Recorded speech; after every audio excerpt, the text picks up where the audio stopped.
So hello guys, we are starting our webinar named the anatomical force transmission. Yes, the topic name is anatomical force transmission. Yes, the whole concept is based over fascia. Yes, it is fully based over the fascia, how the force is transmitted and how your patients get muscle overloading. Okay, so we will start with the fascia. What is fascia and how can we move the fascia and how to manipulate the fascia? So this is our basic. So now I will tell you a term named anatomical trains or anatomical transmission. What is anatomical trains?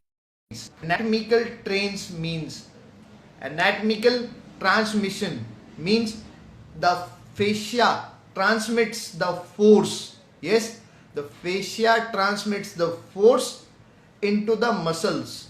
Yes, there would be a underlying surface in the fascia will cover up the force. Okay, so anatomical trains is a descriptive term. It was coined by the scientist named Ida Rolf. Yes,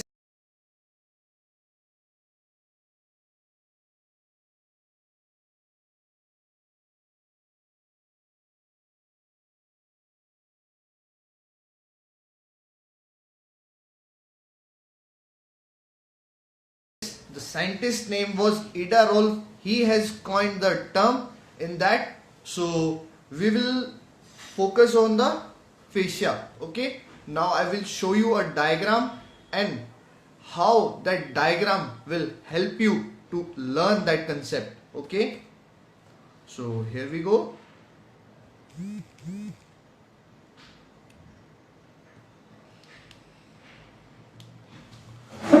So here you can see this diagram.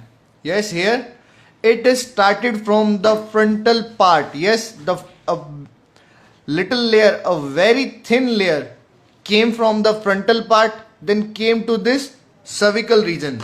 Yes, this cervical region, it came to that cervical region. After that the muscles move from thoracic region, lumbar region, and then it transmit the force into the hamstring tendon. Yes, the force transmitted into the hamstring tendon, and after that the calf muscles.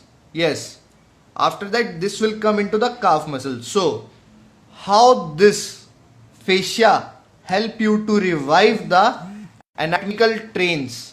Yes, so the fascia will help you to transmit the force.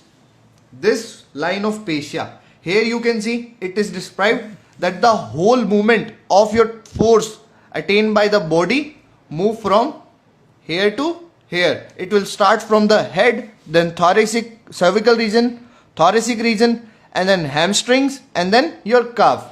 So whenever there is some kind of injury came in our cervical region, the most common cases I will discuss that.